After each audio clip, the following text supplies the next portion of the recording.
part of it too. Okay. Whatever you All want, right. you know, Okay. feel it.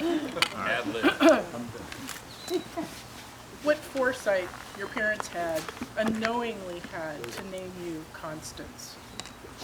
Because the words that I use to describe you are love, family, and constancy. When we asked, what do you want for your birthday? Do you want a party? You said, no. And they said, well, maybe. And we said, who do you want to invite? You know, because there's all different parts of your life. And you said, unequivocally, clearly, family. Only family. Because that's who you are. And that's where you come from. And that's what you still live. Going to go into a little history here. Born the third child and the first daughter of our grandparents, you all knew how to be resourceful and how to stick together. Of course, growing up in a 1,000-square-foot house with 6 of you made that pretty much a given. But you all stuck together. You made it through when Papa left for World War II. You all stuck together. When you came back after the war, you all moved to California.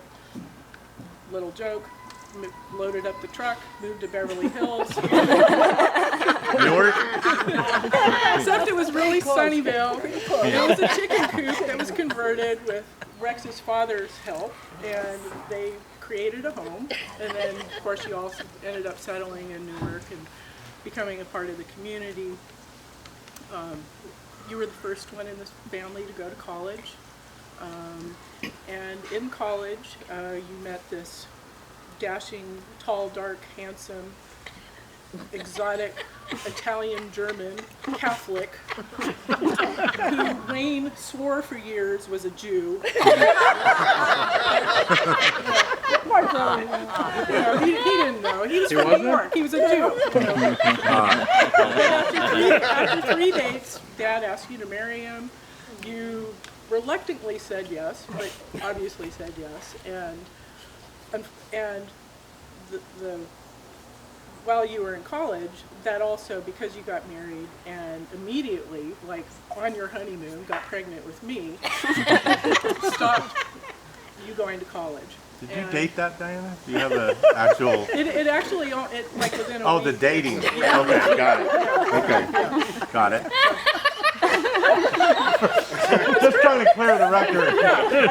Sorry, Mom. Could have been a few weeks before. All right. Could have a few weeks either way. But then a year later, Mark comes along, and your whole life shifts course. And all through your life, you have not only been constant, but you've also had this great ability to adapt and to whatever life has given you, and jump in with both feet with love and enthusiasm. And that's what you did as a mother with Mark and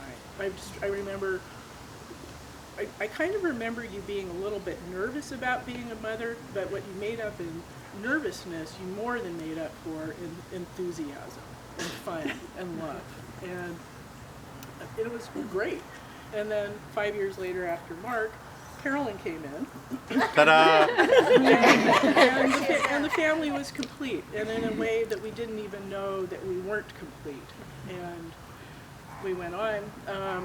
This part's a little bit about me now.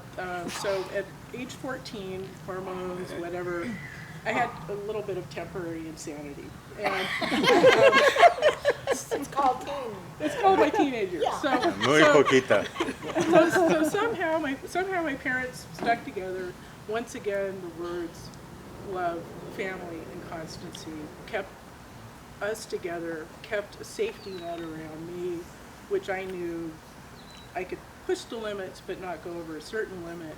And I always knew that you'd have my back, and I always had a place to be, and that I was part of family, and I knew that in my cells, and it made all the difference. And so I somehow made it to 18.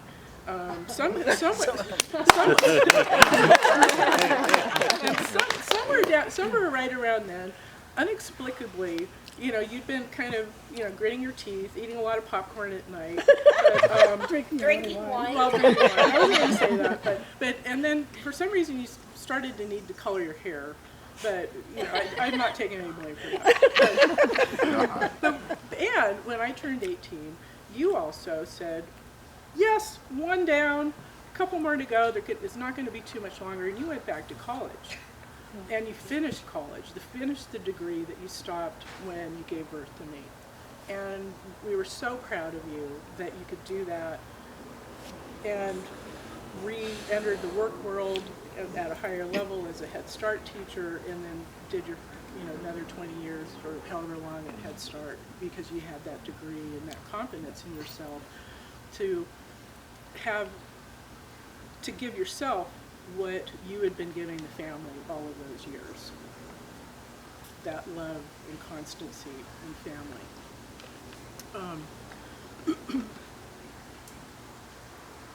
Dad, of course, died suddenly.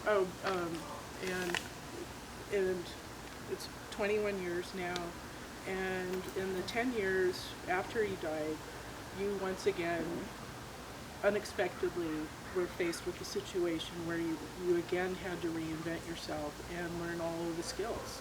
How to do the finances, how to take care of the house, you know, how to do all of the stuff that Dad had always done. You know, thank God for Billy, you know, helping out in the garage and, you know, making sense of all the crazy stuff that my dad had. You could fix pretty much anything you could ever think of that was in that garage.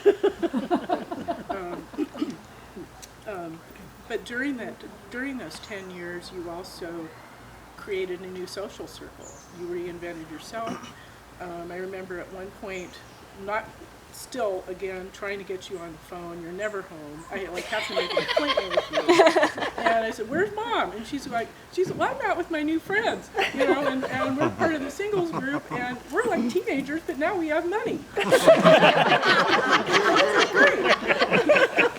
So in that 10 years, she ends up meeting Lee, and who's a gem, and we love, and Take a bow, Lee. Thank you. Nice. and with meeting Lee and his family, once again, love, family, and constancy come in, because now our family circle is bigger. I now have 2 more sisters, Linda and Janet, brother-in-laws, a whole bunch of more grandchildren, and everybody's included, and that's as it should be. So, for your huge heart, for your constancy, for your love, for your ability to adapt and roll with what life has given you, thank you. Thank you.